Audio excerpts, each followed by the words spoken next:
இதுக்கு யாரடா பதில் சொல்லுவா? ஃபுல் மபிள் தாறுமாறாக காரை ஓட்டிட்டு வந்த ஃப்ரெண்ட்.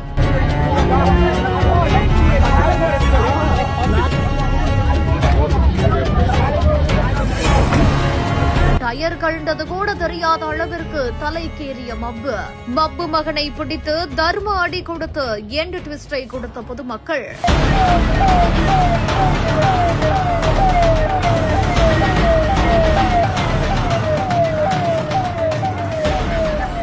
தர்மபுரி எஸ்பி ரோடு பகுதியை சேர்ந்த நந்தகுமார் அப்படின்றவரு அதிக அளவு மது தனது காரை எடுத்து தாறுமாறா ஓட்டிட்டு போய் அரசு மருத்துவக் கல்லூரி மருத்துவமனை, ஆட்சியர் அலுவலகம், ஒட்டப்பட்டி, நல்லம்பள்ளி, பாளையம்புதூர், சுங்கசாவடி வரைக்கும் 5 பேர் மேல கார்ல மோதிவிட்டு சென்றிருக்கிறதா சொல்லப்படுது.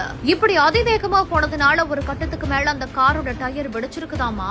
ஆனா டயரே இல்லாம தலைக்கேறிய மப்புனால 10 கிலோமீட்டர் வரைக்கும் காரை ஓட்டி சென்று பாளையம்புதூர் சுங்கசாவடி வரைக்கும் சென்றிருக்காராம். அப்போ ஏற்கனவே பொதுமக்கள் காவல்துறையினருக்கு தகவல் அளித்த நிலையில அங்க பணியில இருந்த காவலர்கள் சுங்கசாவடியில காரை மடக்கி பிடிக்க முயற்சி பண்ணிருக்காங்க. ஆனா காவல்துறையினரை கண்டு மறுபடியும் அந்த நபர் தர்மபுரியை நோக்கி காரை திருப்பியிருக்காரு.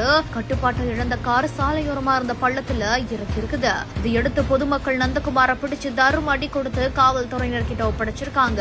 இதையடுத்து நந்தகுமாரை இப்போ காவல்துறையினர்கள் காவல் நிலையத்துக்கு அழைத்து சென்று விசாரணை நடத்திட்டு வராங்க.